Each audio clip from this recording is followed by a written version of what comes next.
여러 번 말씀드렸지만 로마서는 크게 두 파트로 나눌 수 있는데, 전반부인 1장부터 11장까지에서는 교리를 다루고 있고, 후반부인 12장부터 16장까지에서는 그 교리에 대한 적용인 삶과 윤리를 다루고 있다, 그런 말씀을 드렸었는데요.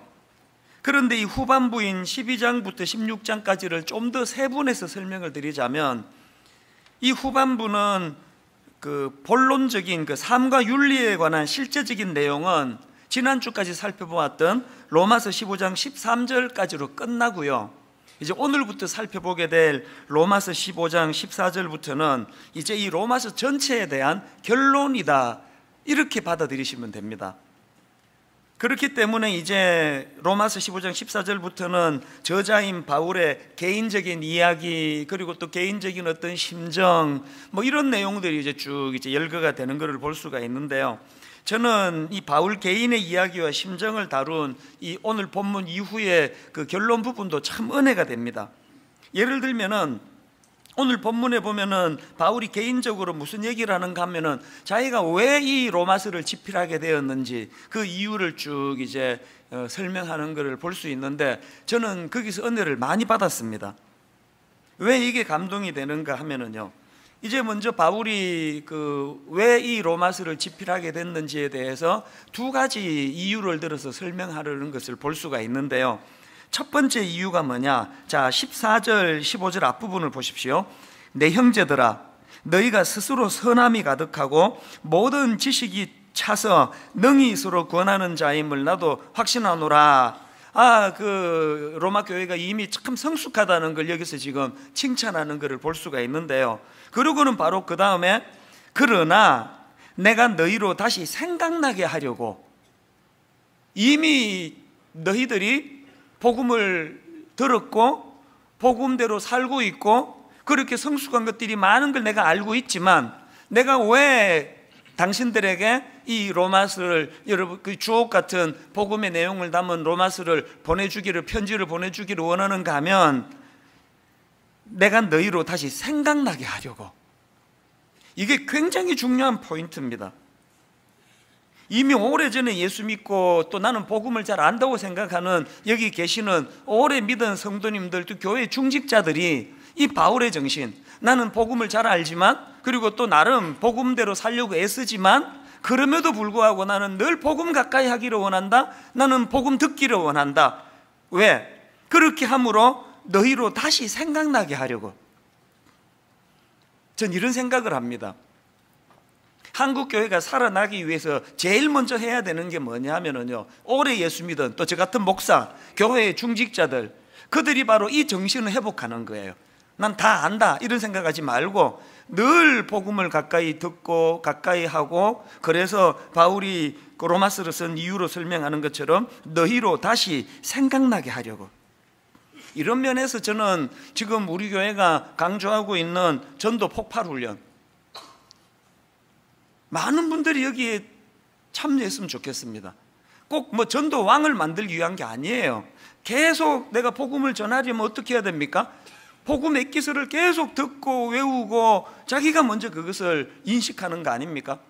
그리고 우리가 복음을 전하는 게 왜 중요한가 하면요, 복음을 전하면서 정리가 돼요. 복음을 전하면서 그게 또 내 교회도 들어오는 거 아닙니까? 이런 의미에서 저는 지금 또 우리 교회가 강조하고 있는 1:1 양육, 그 16주 동안에 복음의 액기스를 가르치고 배우고 하는 이런 과정들을 정말 많이 참여하셨으면 좋겠습니다. 우리 교회가 다락방을 왜 이렇게 강조합니까? 이 복음을 살아내는 사람들이 복음을 매개로 해서 복음을 늘 대화하면서 다락방 안에서 교제를 나누는 건 그 신앙 성장에 굉장히 중요한 요소거든요. 저는 저와 우리 성도님들 모두가 다 사도 바울이 로마서를 집필하게 된 이유라고 하는 너희도 다시 생각나게 하려고, 오래 예수 믿은 목사, 장로, 권사 이런 분들이 다시 한번 복음을 가까이 함으로 복음의 정신이 다시 되살아나는 은혜가 이 교회에서 계속 일어나게 되시기를 바랍니다. 그런가 하면은 두 번째로 바울이 왜 자기가 로마서를 집필하게 되었느냐, 두 번째 이유를 어떻게 설명하는지 아십니까? 15절 하반절을 보십시오. 하나님께서 내게 주신 은혜로 말미암아 더욱 담대히 대량 너희에게 썼노니. 로마서를 왜 썼다고요? 은혜의 감격을 억누르기가 어려운 마음으로 썼다는 거예요.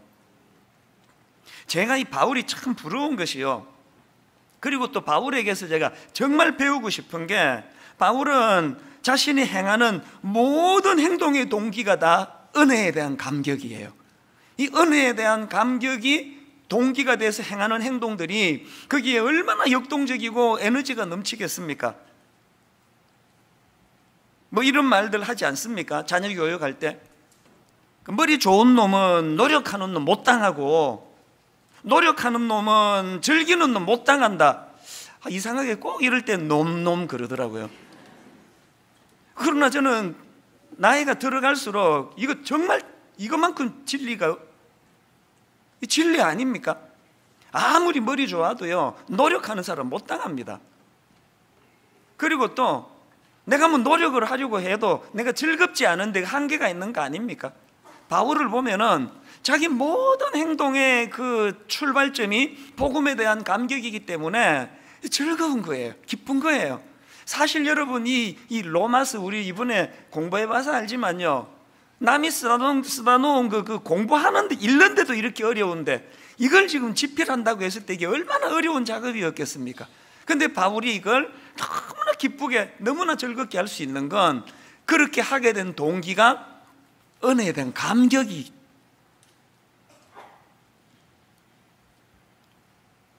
그런가 하면은 저는 이 본문의 바울을 보면서 또 한 가지 그 드라마 대사, 요즘에 제가 또 이 나이 들면서 이 여성 호르몬이 팍팍 넘쳐가지고 그렇게 옛날보다는 드라마가 재밌어요. 안 보려고 저는 애를 막 좀 써야 될 정도인데요. 우리나라 드라마는 그 패턴이 그게 좀 비슷하기 때문에요, 여러 이 비슷한 말이나 같은 말을 대사 속에서 듣는 경우가 종종 있는데, 우리나라 드라마에서 종종 제가 들었던 그 대사 중에 이런 대사가 있습니다. 검은 머리 짐승은 거두는 것이 아니야. 드라마에서 몇 번 들었습니다. 여기 지금 검은 머리 짐승은 사람을 지금 빗대서 하는 이야기 아닙니까? 그냥 사람은 거두는 게 아니다 이렇게 말하면 되지, 왜 검은 머리 짐승은 거두는 게 아니다 말하는지 아십니까? 왜 그러냐니까요, 인간 말고 진짜 짐승들은요, 주인이 호의를 베풀고 사랑을 주면은 절대로 배신하는 일을 안 합니다. 강아지를, 고양이를 왜 그렇게 키우기를 원하십니까?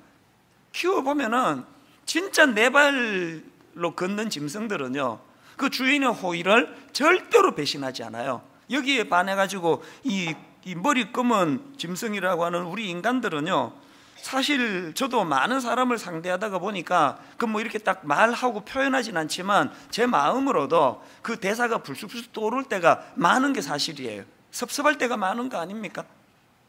그런데 여러분, 오늘 본문을 기록한 사도 바울에게는요, 이 검은 머리 짐승은 거두는 것이 아니다 이런 말이 이게 통하지 않는 분이에요. 왜? 바울은 다메섹 도상에서 예수 그리스도를 만나 은혜를 경험하고 그 은혜의 감격이 일평생 동안, 이 사랑의 선순환 아닙니까? 그 감격 속에 있으니 주님이 계속적으로 그 바울에게 은혜로 인도해 주시니까 그 바울의 일생은요, 식지 않는 은혜의 감격의 연속이었다, 그렇게 말씀드릴 수 있는 거 아닙니까? 그는 한 번도 주님을 배신하고 주님이 섭섭해가지고 이 머리 검은 짐승을 거두는 게 아닌데 그렇게 후회하게 하는 짓을 한 번도 한 적이 없습니다. 그러니까 이런 식으로 제가 지난 몇 주 동안에 이제 이 부록이라고 하는, 결론이라고 하는 이 본문 이후의 말씀을 쭉 묵상하면서 많은 은혜도 받고 도전을 받았는데요. 그래서 저는 오늘 본문에서 발견되는 이 바울의 귀한 점들을 좀 정리를 해서 이걸 질문 형식으로 제가 좀 풀어나가 보려고 합니다. 자, 바울을 보면서 우리가 품어야 할 질문이 몇 가지가 있는데요. 첫 번째 질문이 뭐냐? 이 질문 하셔야 됩니다. 어떻게 하면 우리도 바울처럼 그 은혜의 감격을 식지 않게 할 수 있을까? 고뇌하며 질문을 해야 돼요. 왜 그렇습니까? 여러분, 우리 인간이 가진 치명적인 결함 중에 하나는요, 우리는 그 첫사랑의 감격을 유지할 능력을 잃어버린 거예요. 이게 참 생각해보면 슬픈 일이에요. 저는 결혼식 주례를 많이 하지 않습니까? 어제도 딱 이 자리에서 2건의 주례를 했는데요, 이 결혼식 주례를 하다가 보면은 가장 엄숙한 순간이 결혼 서약하는 시간이에요. 어제도 보니까 그 신랑이 너무 감격에 겨워가지고 한평생 이 여자만을 사랑하겠다는 그 혼인 서약을 하다가 울먹울먹 하는데 마음이 찡했습니다. 제가 얼마나 엄숙하고 얼마나 진실하게 그렇게 했으면 그 마음이 뜨거워져 가지고 울먹울먹 하면서 그렇게 사랑의 고백을 약속을 하겠습니까? 그러나 저는 알지요, 아무 소용없는 눈물이라는 거. 세상에 어느 그 신랑이, 어느 신부가 결혼 서약을 거짓으로 속여가지고 해서 가정이 어려운 집이 어디 있습니까? 모든 신랑이, 모든 신부가 죽을 때까지 내가 이 사람만을 사랑하겠다고 눈물을 흘리면서 부들부들 떨리면서 약속을 하지만 애당초 우리는 그 약속을 지킬 능력을 상실한 존재인, 가정이 이렇게 어려운 건 다 거기서 나오는 거 아닙니까? 구약에 저는 여러분, 하나님이 그 홍해를 건너고 광야 생활하는 이스라엘 백성들에게 만나를 주셨던 그 사건에서 인간의 그 한계를 저는 너무 여실히 보는데요. 자, 여러분, 출애굽기 16장 31절을 한번 보십시오. 이스라엘 족속이 그 이름을 만나라 하였으며 같이 희고 맛은 꿀 섞은 과자 같았더라. 한번 상상을 해보세요. 생전에 경험해보지 못한 이 만나라고 하는 이 꿀 섞은 과자 같은 그 하나님이 만들어주신 이 만나를 보고 아마 다 뿅 갔을 거예요. 그랬는데 여러분, 그 민수기 11장 5절 6절로 가보시겠습니까? 세번역이 더 생생합니다. 이집트에서 생선을 공짜로 먹던 것이 기억에 생생한데 그 밖에도 오이와 수박과 부추와 파와 마늘이 눈에 선한데 이제 우리 눈에 보이는 것이라고는 이 만나밖에 없으니 입맛마저 떨어졌습니다. 민수기 21장 5절로 가면 더 심각합니다. 현대인의 성경으로 보십시오. 그들은 하나님과 모세를 원망하며 왜 우리를 이집트에서 끌어내어 이 광야에서 죽이려 하시오? 여기는 먹을 것도 없고 마실 물도 없지 않소? 이제 이 지겨운 만나도 신물이 나서 못 먹겠소. 이게 인간이에요. 이게 제가 언젠가 우리 그 부목사님들하고 이제 점심을 같이 먹으면서 이제 그냥 뭐 잡담을 하다가 이런 이야기를 나눴습니다. 우리 교회 부임한 지 몇 년 됐어요? 몇 년 차예요? 들어보니까 또 다르더라고요. 제가 이런 질문을 했습니다. 그 분당 우리 교회 와가지고 그동안 제일 그 추억이 남는 그런 기억이 있다면 어떤 게 있느냐고 그랬더니요, 연차가 다 다른데도 불구하고 그때 제 테이블 맞은편에 세 교역자가 앉았는데 똑같은 대답을 하는 거예요. 그게 뭐냐 하니까요, 세 사람이 똑같이 하는 말이 자기가 분당 우리 교회에서 제일 그 추억이 되는 게 첫 예배의 감격이래요. 첫 예배. 그 첫 예배의 감격이 늘 그게 잊혀지지 않는데요. 사실 이 이야기는요, 우리 교회 오래된 성도님들한테 거의 뭐 100번도 더 들은 이야기예요. 그 첫 예배의 감격, 그리고 초창기 때 예배, 그때 막 실제적으로 그 여성분들이 항의도 하고 또 여성분들이 건의도 많이 했습니다. 너무 목사님 예배 시간에 그렇게 울려가지고 얼굴 보세요, 얼굴, 그러면서 눈이 시커매져가지고 그렇게 왜 그렇게 된지는 잘 모르겠지만 화장이 번졌대나 뭐. 그래서 그냥 화장실에 가가지고 막 그냥 화장 고치고, 그리고 그 크리넥스를 비치해 달라, 이거는 지금 뭐 계속 우리를 너무 고문하는 거다 막. 그리고 그 지난주에 어떤 분 초창기 얘기 들어보니까 뭐 애들도 그렇게 많이 울었대. 그때는 엄마가 우니까 따라 우는지 어쨌는지. 그러면서 이제 이구동성으로 우리 교회에서의 첫 예배를 잊을 수 없다는 거예요. 성가대의 찬양대의 첫 찬양서부터 이렇게 눈물이 나더라는 거예요. 근데 여기 함정이 있는 거 아시죠? 그게 추억이 됐다는 게 뭘 이야기하는 거예요? 다시 그때는 거 아닙니까? 옛날 얘기라는 거 아닙니까? 지금 그 누구도 크리넥스 비치해달라는 말하는 사람 아무도 없어요. 이게 만나가 돼버린 거예요. 너무 익숙하니까요. 그게 인간이에요. 그래서 저는 여러분들이요, 우리 교회 오신 지 지금 3년이 넘었는데, 그리고 또 여러분들이 우리 교회에 인터넷으로 예배를 드린 지가 3년이 넘었는데, 난 여전히 말씀이 너무 뜨겁다 그러면 난 그분을 진짜 존경합니다. 그건 저희의 설교와 상관없는 그분의 어마어마한 영성이에요. 우리 교회에서 지금 예배 드린 지 15년째 되는 분이 아직도 나는 예배의 감격을 나는 주체할 수 없다. 매 예배마다 그 눈에 그 마스카란지가 다 번져가지고 그냥 시커멓게 되는 일이만 매주일 일어난다. 이런 분들은 조심하세요. 하나님 곧 불러 가실 거예요. 그 정도 내공이면 됐다. 이제 성화 끝났다. 들어와라. 그거 보통 내공이 아니에요. 인간은요, 익숙해지면 식상하는 거거든요. 제가 매 여름마다 그 설교를 내려놓는 이유가 여기 있는 거 아닙니까? 다양한 목사님들 설교 들려드리고 나 자신도 식상을 하니까 계속 몸부림을 치고 싶은 거거든요. 여러분, 이런 점에서 바울이 얼마나 대단합니까? 디모데 전서 하면은요, 바울 사역 거의 그 후반부에 쓴, 막바지에 쓴 편지인데요, 오랜 세월이 지났음에도 불구하고 그 1장에서부터 서두에서부터 그 바울의 감동을 한번 들어보십시오. 디모데전서 1장 13절 14절. 내가 전에는 비방자요 박해자요 폭행자였으나 도리어 긍휼을 입은 것은 내가 믿지 아니할 때에 알지 못하고 행하였음이라. 우리 주의 은혜가 그리스도 예수 안에 있는 믿음과 사랑과 함께 넘치도록 풍성하였도다. 하나도 안 식어서 하나도. 내가 얼마나 포하겠는데, 얼마나 내가 자격을 잃어버린 자였는데, 다메섹 도상에서 어떤 은혜로 나를 주님이 거두어 주셨는가?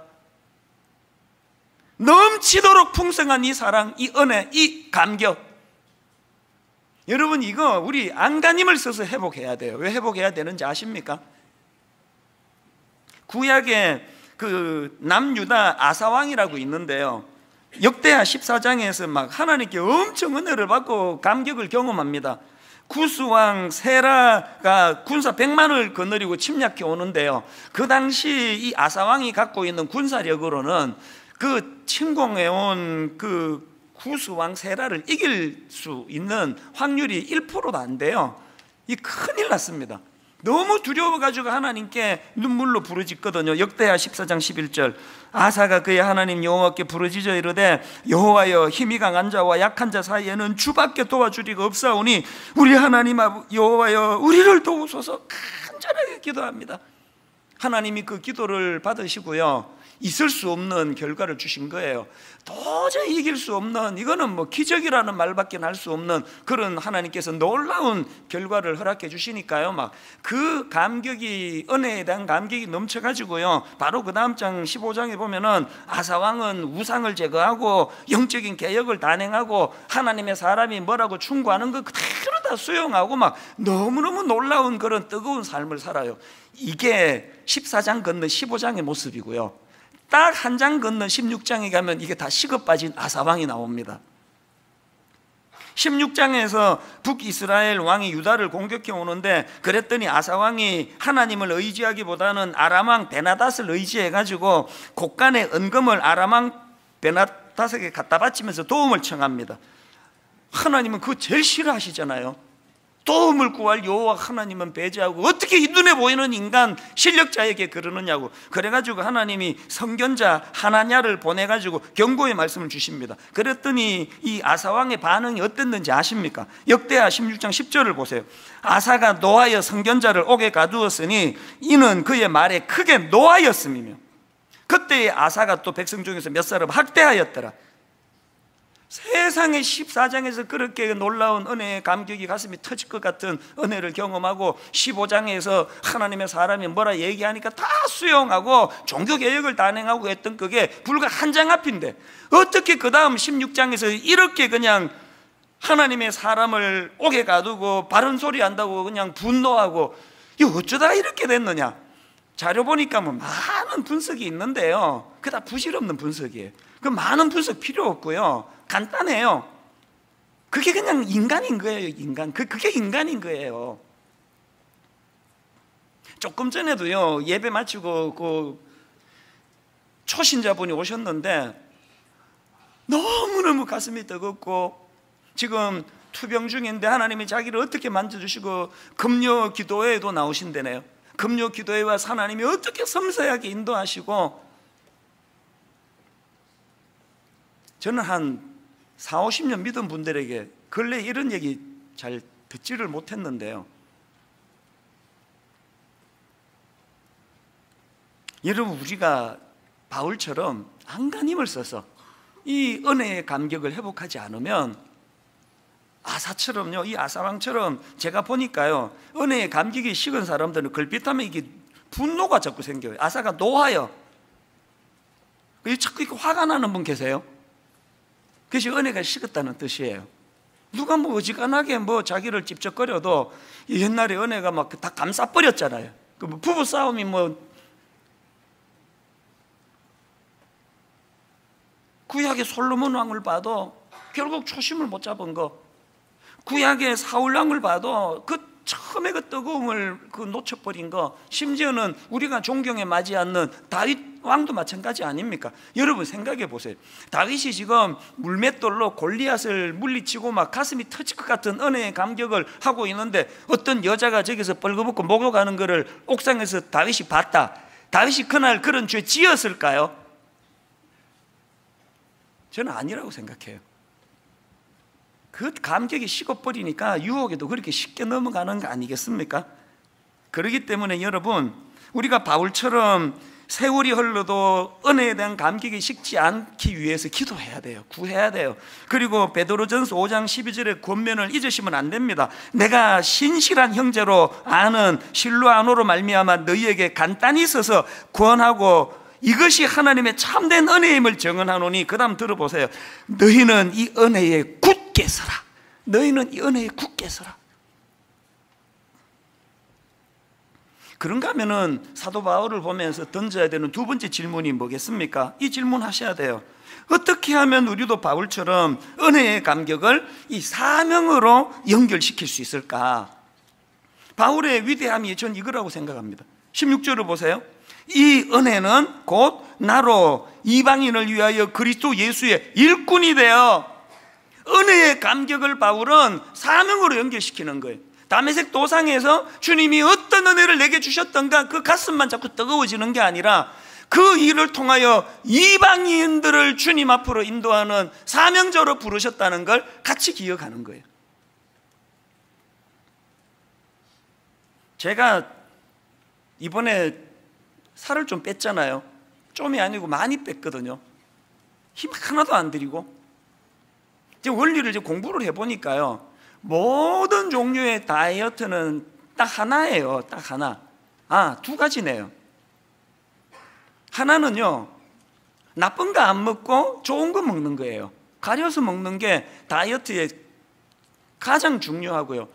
그 다음 중요한 게 뭔지 아십니까? 활동하는 양보다 적게 먹는 거예요. 우린 지금 활동에 비해서 너무 많이 먹으니까 제가 막 창피하게 막 복부 비만, 여름 되니까 막 앞으로 걱정이, 바지도 안 맞고 이거 어떻게 해야 되나, 이 단추를 겨울에는 끌고 다녀도 들키질 않는데 여름에는 이 단추를 끌고 다니면 안 되는데, 이런 걱정을 많이 했다가 요즘에는 또 걱정이에요. 바지가 너무 남아가지고 헐렁헐렁 거려가지고요.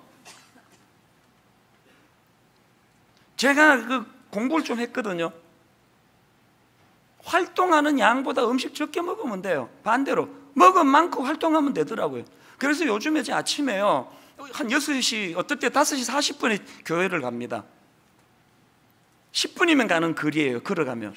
그 길을요, 제가 새벽에 가방 들고 출근하면서 빠르게 걷다가 뛰다가 한번 그 꼴을 한번 상상을 해보세요.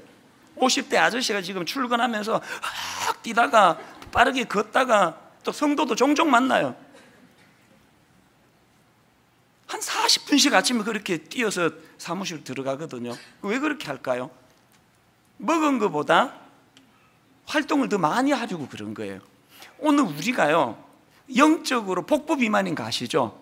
계속 은혜 받겠다고, 은혜 주시옵소서, 목사님 은혜 주세요. 그래서 받은 은혜를 여기에만 계속 지금 우리 가슴에다가 이거를 자꾸 보관하다가 보니까 그 감정이라는 거는, 감동이라는 건 지난주보다 조금 더 세야지 이게 오는 거 아닙니까? 그러니까 계속 우리 목사님 이번 한 주 동안 쓸데없는 짓 안 하고 설교 준비 많이 했겠지? 그래서 또 우리를 뜨겁게 만들겠지? 계속 가슴만 뜨거워지니까 다 폭부 비만이 걸린 거 아닙니까 지금?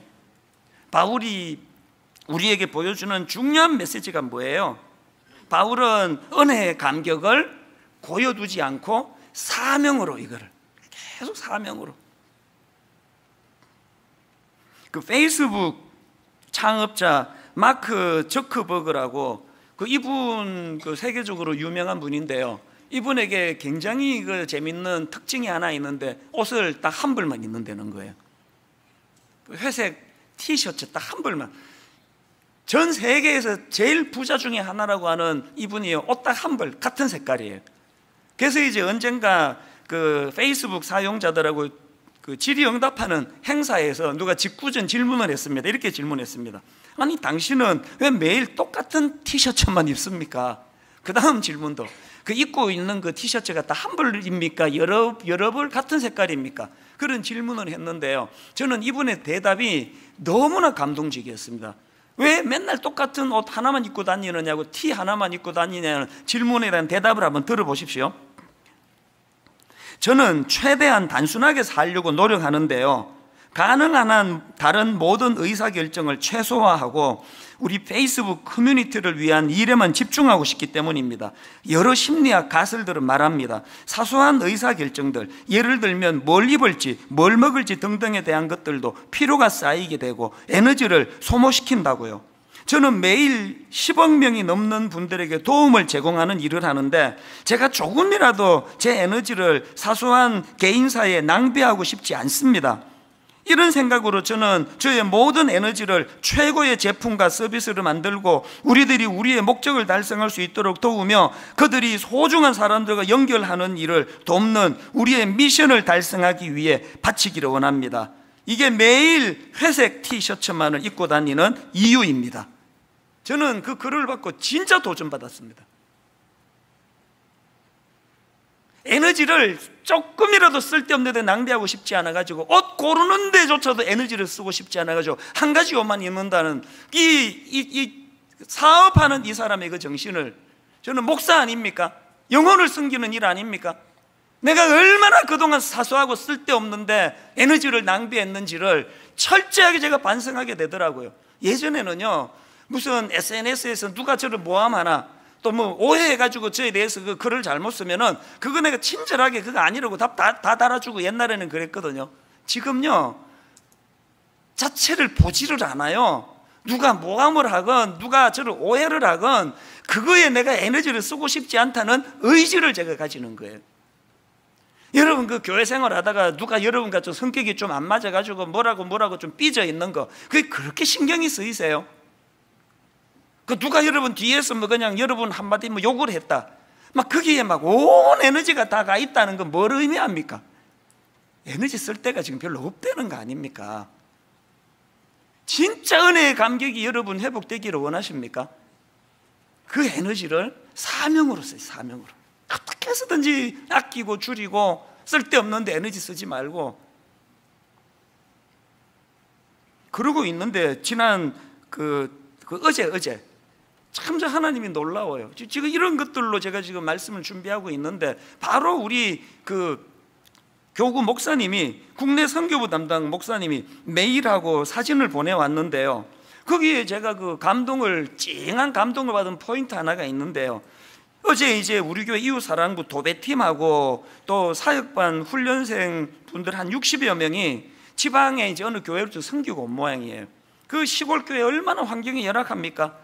비가 오면 침수되고, 목사님 집무실은 곰팡이가 썰어 있고, 벽지는 낡아 얼룩지고 찢겨지고, 장판은 오래돼서 냄새가 나고, 이런 가슴 아픈 그 시골 교회에 60여 명이 내려가 가지고요, 포크레인을 가지고 사전공사 며칠 전에 미리 해놓고, 그리고는 어제 방수공사, 배수판 공사, 보도블럭 깔고 시멘트 치기, 교회 내부 도배, 장판 교체, 페인트 칠, 싱크대와 온수기 기정으로 인한 설치, 교회 청소, 이런 사역을 펼쳤다는 게 그 부목사가 써준 그대로 내가 읽어드린 거예요.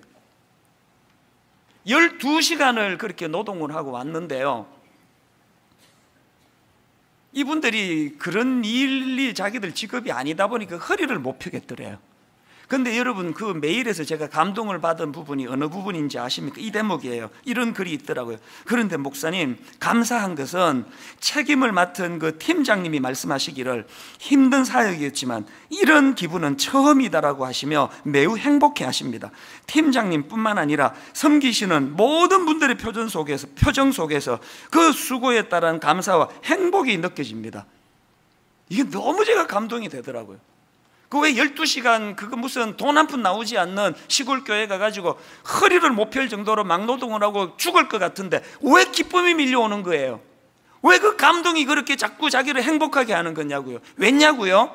여러분, 구원의 감격, 은혜의 감격을 가지고 사명을 감당하는 곳에는 주님이 이런 선물을 주시는 거거든요. 이게 이상한 게 아니에요.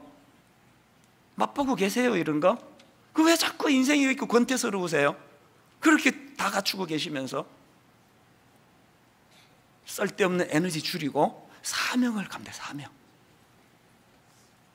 마지막 세 번째로요, 사도 바울을 보면서 해야 되는 질문이 하나 더 있습니다. 세 번째 질문 뭐냐? 어떻게 하면 그 사명을 영혼 사랑과 복음 증거로 연결시킬 수 있을까? 여러분, 이 질문을 해야 돼요. 16절을 계속해서 보십시오. 이 은혜는 곧 나로 이방인을 위하여 그리스도 예수의 일꾼이 되어 하나님의 복음의 제사장 직분을 하게 하사 이방인을 제물로 드리는 것이, 여기 보니까 바울이 지금 자기를 복음의 제사장이라 그러고요, 그리고 또 자기가 전한 복음 증거로 인해서 회개한 이방인 신자들을 제사의 제물이라고 표현을 해요. 뭘 의미하는 겁니까? 원래 제사장은 제사를 통해 하나님과 죄인을 화해시키는 역할을 하는 거 아닙니까? 거기서 착안해가지고 바울은 자기가 전하는 복음을 통하여 이방인들이 주님을 만나고 주님 앞으로 돌아온다면 나는 이거 제사장 역할이다. 뭘 의미합니까? 바울은요, 온통 복음의 열정을 사명에다 갖다 들이부었는데 교회 크게 만드는 것도 그 목표가 아니고 조직 잘 만드는 것도 바울의 목표가 아니에요. 온통 바울의 목표는 한 영혼이 돌아오는 것, 영혼에 대한 영혼 사랑, 복음 증거. 그 바울의 이 한 영혼에 대한 열정 때문에 그가 겪어야 했던 대가 지불이 얼마나 엄청났습니까? 자, 고린도전서 4장 11절부터 14절 바울의 심정을 느끼면서 우리 같이 한번 읽어보시겠습니까? 바로 이 시각까지 우리가 줄이고 목마르며 헐벗고 매맞으며 정처가 없고 또 수고하여 친히 손으로 일을 하며 모욕을 당한 즉 축복하고 박해를 받은 즉 참고 비방을 받은 즉 권면하니 우리가 지금까지 세상의 더러운 것과 만물의 찌꺼기같이 되었도다. 얼마나 그 복음을 전하는 사명 때문에 이렇게 수모를 당하고 조롱을 당하고 핍박을 당했지만 이걸 어떻게 감수할 수 있었나? 이유를요, 바로 그 다음 15절에서 이렇게 이야기합니다. 15절을 보십시오. 그리스도 안에서 일만 스승이 있으되 아버지는 많지 아니하니 그리스도 예수 안에서 내가 복음으로써 너희를 낳았음이라. 한 영혼을 향한 바울의 그 열정이 그 모든 고난과 수모와 이걸 다 견뎌내게 만든 거예요. 부끄럽지만 바울의 이 정신은요, 제 목회 28년 동안에 저 역시도 목회를 그만둬야 되겠다, 더 이상 나는 이제 할 수가 없다, 그렇게 회의가 온 적도 있고 목회를 진짜 그만두려고 한 적도 몇 번 있었지만 끝까지 제가 그것을 그만둘 수 없게 만든 원동력은 이거예요.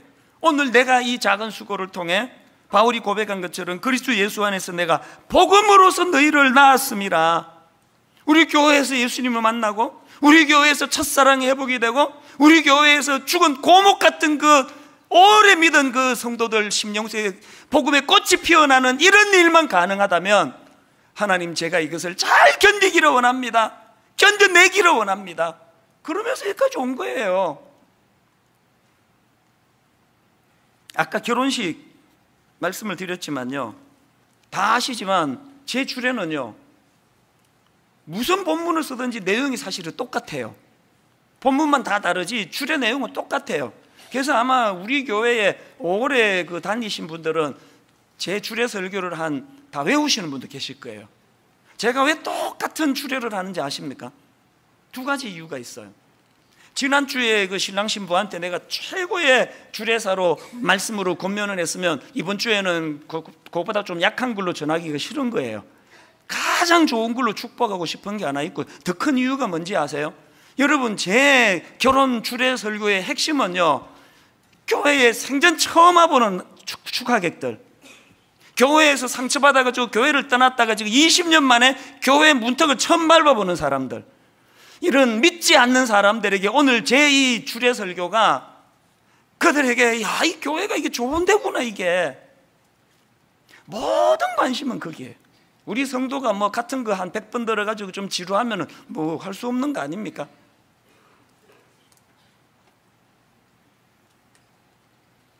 부탁드리는데요, 여러분, 지금 그 기존 신자 등록을 받지 않는 것 때문에 너무너무 죄송한 일이 많아요.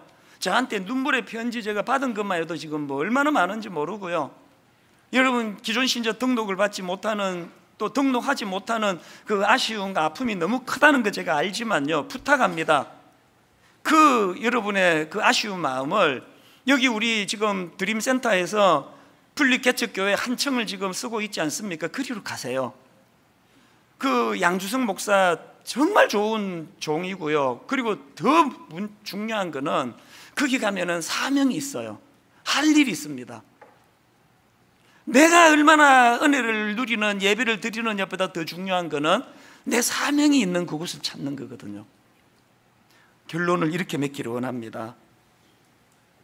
바울이 가졌던 이 세 가지 정신 하나하나 살펴보시면서 디모데전서 1장 12절에 바울의 이 고백, 나를 능하게 하신 그리스도 예수 우리 주께 내가 감사함은, 나를 능하게 하신 그리스도 예수 우리 주께 내가 감사함은, 세 번역으로 보니까 나는 나에게 능력을 주신 우리 주 그리스도 예수님께 감사를 드립니다.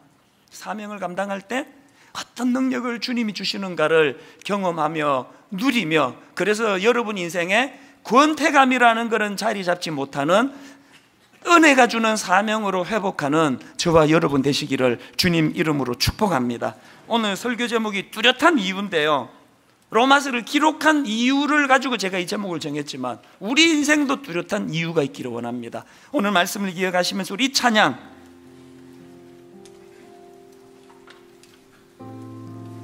내 삶의 이유라, 예수는 내 힘이요 나의 기쁨, 내 참 소망, 내게는 어떤 뚜렷한 삶의 이유가 있는지 점검하시면서 우리 함께 찬양하기 원합니다. 예수는 내 힘이요, 예수는 내 힘이요 나의 기쁨, 내 참 소망, 내 참 소망, 그 이름의 생명이 내 삶의 이유라. 우리 다시 한번 고백합니다. 예수는 내 힘이요,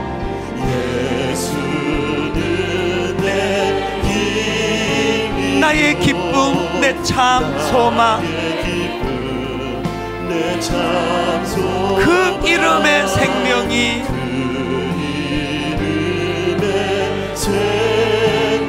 내 삶의 이유라.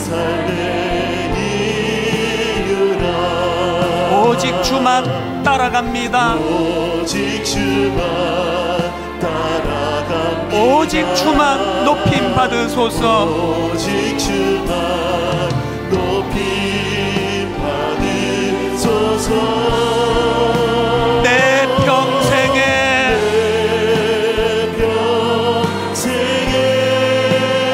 그 이름을, 그의 선하심을 세상에 노래합니다. 그 이름의 크신 능력,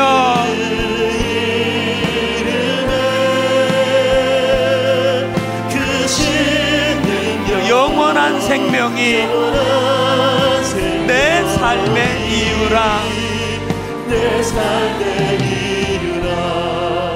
한 번 더 여러분 눈물로 호소하고 촉구하는데요, 정말 은혜의 감격이 회복되시기를 바라요.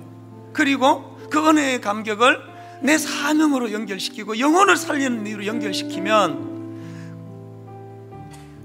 그 페이스북 창시자 그 부자가 똑같은 옷, 맨날 같은 옷 한 벌 입고 다니는 이유가 옷 고르는 것조차도 에너지를 낭비하고 싶지 않다고 하는 그 정신이, 여러분 교회 생활하다가 억울한 일 한두 번 당합니까? 이상한 사람 만나가지고 억장이 무너지는 상처를 받는 일을 겪을 때 그 상처로부터 우리가 자유할 수 있는 비결이 있다면, 내가 이런 시시한 사람하고 내가 에너지를 내가 낭비하고 싶지 않다. 난 이 사람을 뛰어넘을 것이다. 하나님, 내가 갖고 있는 에너지를 아끼고 또 아껴서 정말 가치 있는 사명을 향하여 생명을 살리는 데 쓰기를 원합니다. 이것이 내 삶의 이유입니다. 이런 마음을 가지고 우리 다시 한번 고백하는데요, 2절 이렇게 찬양합니다. 내가 사나 죽거나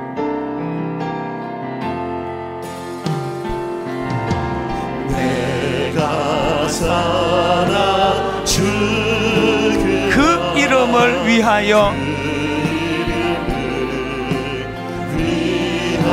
내 모든 것 다 드리니 나를 받으소서. 은혜의 감격을 가지고 사명을 가지고 오직 주만 따라갑니다. 오직 주만 따라갑니다. 오직 주만 높임 받으소서. 오직 주만 높임 받으소서. 여러분, 회복된 감격을 가지고 은혜의 감격으로 내 평생에 그 이름을, 그의 선하심을 세상에 노래합니다. 그 이름의 크신 능력,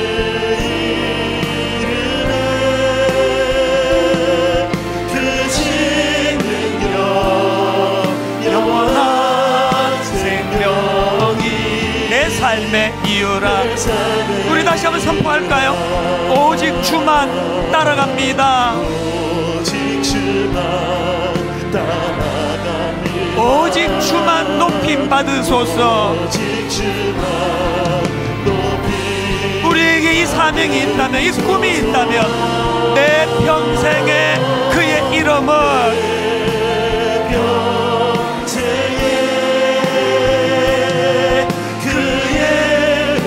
그의 선하심을 세상에 노래합니다. 그 이름의 크신 능력,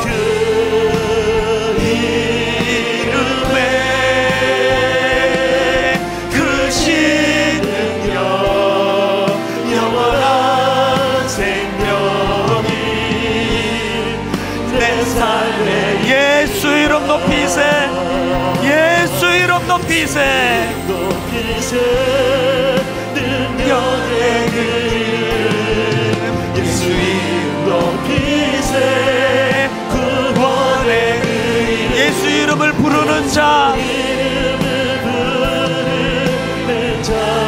예수 이름 앞에 예수 이름을 믿는 자, 예수 이름 앞에 나오는 자, 복이 또다. 나의 계획이 실패하고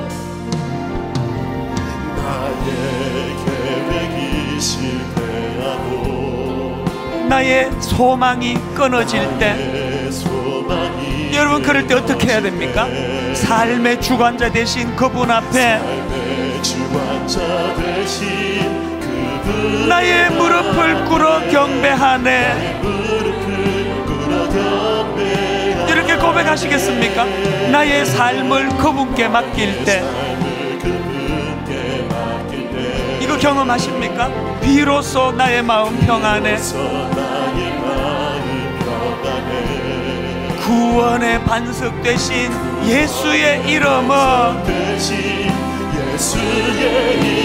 소리 높여 찬송하네.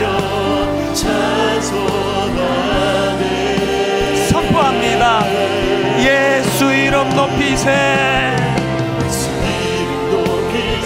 능력의 그 이름, 예수 이름 높이세. 구원의 그 이름, 예수 이름을 부르는 자, 예수 이름을 믿는 자, 예수 이름 앞에 나오는 자, 복이 있도다. 우리 다 자리에서 일어나셔서 마지막으로 선포합니다. 예수 이름 높이세. 능력의 그 이름, 예수 이름 높이세. 구원의 그 이름, 예수 이름을 부르는 자, 예수 이름을 믿는 자, 예수 이름 앞에 나오는 자, 복이 있도다.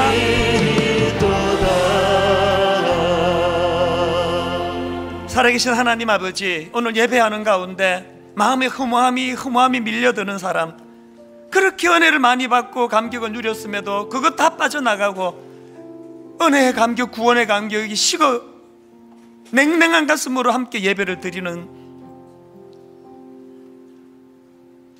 도대체 사명이 뭔지도 모르고 온통 하나님 주신 놀라운 에너지를 그 쓰잘데없는 감정 낭비에 쏟고 있는 인생, 이런 연약한 인생들을 불러 모아주시며 이 주옥같은 바울의 그 놀라운 정신을 가르쳐 주셨으니 아버지 하나님, 능력의 주님 앞에 은혜를 구합니다. 바울이 가졌던 그 은혜의 감격을 저희들에게도 회복시켜 주시옵소서. 바울이 가졌던 그 은혜의 감격을 그저 감상적인 것에 머무르지 않도록 사람을 살리고 생명을 살리는 일에 사명을 감당하는 물줄기로 그것을 사용했던 사도 바울처럼 아버지, 저희들도 더 이상 에너지 낭비하지 아니하고 누가 뭐라고 그렇게 비난하고 비판할 때 그거 대응하느라고 에너지 다 흘리지 아니하고 그저 내 에너지는 영혼을 살리는 일, 사람을 구해내는 일, 아버지, 이런 가치 있는 사명을 향하여 온 우리의 에너지를 다 집중할 수 있도록 은혜 내려주시기를 원합니다. 우리 믿는 저희들 내면에 허물한 자리 잡을 수 없고 권태감은 자리 잡을 수 없고 날마다 가슴이 뜨겁고 날마다 가슴이 벅차며 날마다 새롭게 하시는 그 은혜에 아버지 하나님, 믿는 자로서의 감격이 회복되게 하여 주시옵소서. 내가 전에는 비방자요 박해자요 폭행자였으나 도리어 긍휼을 입은 것은 내가 믿지 아니할 때에 알지 못하고 행하였습니다. 우리 주의 은혜가 그리스도 예수 안에 있는 믿음과 사랑과 함께 넘치도록 풍성하였느니라. 이번 한 주간 이 말씀이 그대로 구현되는 아름다운 한 주간 되도록 인도하여 주시옵소서.